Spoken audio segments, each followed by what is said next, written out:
大家好，我係 Doris。今日我哋一齊嚟做一個簡單嘅放鬆練習，幫自己慢慢鬆一鬆。準備好就開始聽我點樣分享愛自己。而家揾一個舒服嘅位坐低或者瞓低，輕輕咁樣合埋眼睛，調整好你嘅姿勢，深呼吸，慢慢吸氣，再慢慢呼氣。你會覺得自己身體開始放鬆落嚟，由頭頂至到腳趾，每一寸肌肉都開始放鬆，放鬆。想像你喺一個好舒服嘅地方，可能係海邊或者山上，你會感覺到有微風吹過，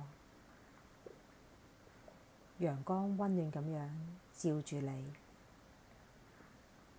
你而家嘅感覺好安全，好平靜。而家我哋開始講下點樣去愛自己，點樣令自己感覺到豐盛，好唔好？接受自己，唔完美先至係真實嘅我。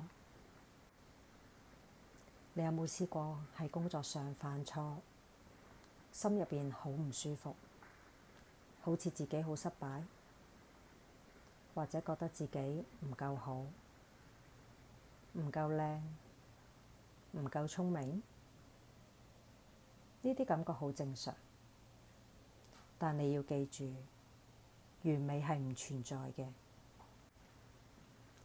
試下每日同自己講，我接受真實嘅自己，就算有缺點，呢個都係獨特嘅我。呢啲肯定嘅說話就好似幫自己打氣，幫你慢慢學識愛自己。照顧身體，身體就係我哋嘅家。你可能工作忙到飛起，飲食唔定時，甚至連休息嘅時間都冇。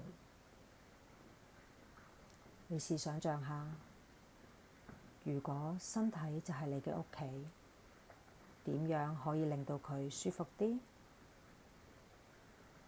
你可以由簡單開始做起，例如每日行路15分鐘，飲多啲水，或者早啲瞓覺。呢啲細微嘅改變係會令你嘅身體同心情都會好返啲。設立界線，學識講 no。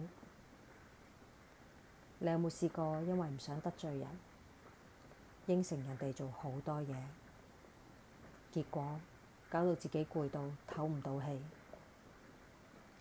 你可能會覺得 say no 好似好難，因為驚人哋唔開心。但其實 say no 係一種尊重自己嘅表現。你可以試下同朋友講，我今日真係好忙，下次如果有時間，我一定會幫你嘅。你會發現其實大家都會理解你，唔會因為你 say no 而唔開心。設立一個健康嘅界線係愛自己嘅一部分，唔需要怕拒絕。放下過去，唔好困住自己。你可能喺感情上受過傷，或者係工作上遇到挫折，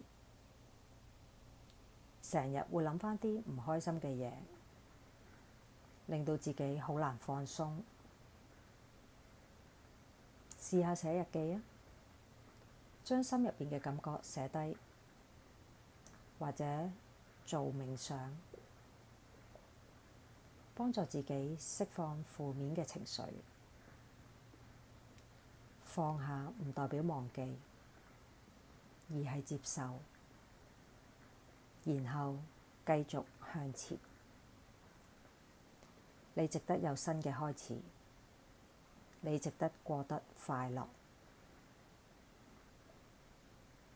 培養興趣，快樂係自己創造。生活唔係淨係得工作同埋責任。你有冇諗過揾啲自己真係鍾意嘅嘢去做？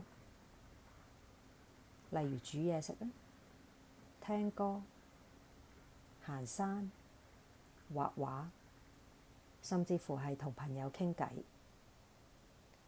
當你做緊自己鍾意嘅嘢，你會覺得心靈豐盛，生活充滿色彩。呢啲快樂係你自己創造出嚟嘅。與自己對話，聽一下自己嘅聲音。你有冇試過每日花幾分鐘時間問自己：你今日開唔開心呢？有冇啲嘢想講？有時寫日記啊，有時可以錄下音，幫自己釋放一下情緒。呢啲習慣會令你同你自己嘅關係好咗好多，令你更加了解自己嘅需要。肯定自己嘅努力，每日試下寫3件你覺得感恩嘅事，或者3件你今日做得好好嘅事。可能係完成咗一個 project，或者係同同事有一個好好嘅溝通，甚至乎係自己今日原來堅持有做運動。呢啲細緻嘅成就都係值得你欣賞同埋慶祝。當你開始學識感恩同欣賞自己，心態會變得更加正面。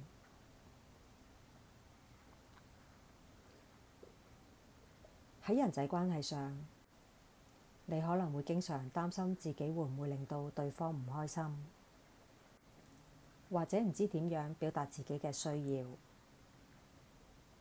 愛自己就係要你敢於表達自己嘅感受，唔需要怕被拒絕嘅。例如喺朋友之間，如果你覺得某啲話題係令到你覺得唔舒服嘅話，你可以坦白講出嚟。真誠嘅溝通係會令關係更加健康。喺愛情方面，你可能會因為怕失去對方而遷就，甚至犧牲自己嘅需要。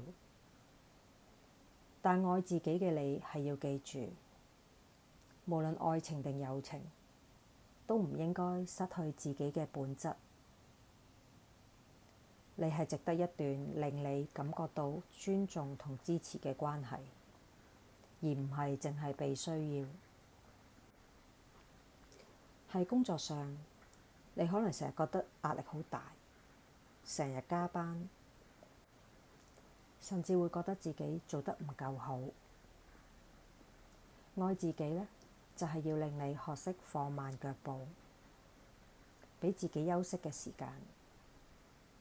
你可以試下設定每日嘅工作界線，例如完成工作之後唔再睇 email，或者係 lunch 嘅時間出街行一個圈，幫自己充下電。記住，你嘅價值唔係淨係靠工作表現嚟衡量嘅。而家請你慢慢深呼吸，吸氣，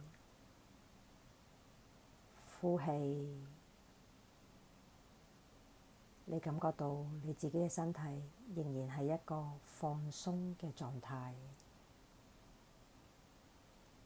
你依然感覺到陽光好溫暖咁樣照住你，有微風輕輕咁樣吹過，你嘅心入邊充滿平靜同愛。記住，愛自己係一條漫長嘅路，唔使急，慢慢嚟，每一步都係進步。當你準備好，你可以喐動下你嘅手指、腳趾，轉動一下眼珠，然後慢慢張開眼睛，帶住呢份平靜同愛，繼續你嘅一日。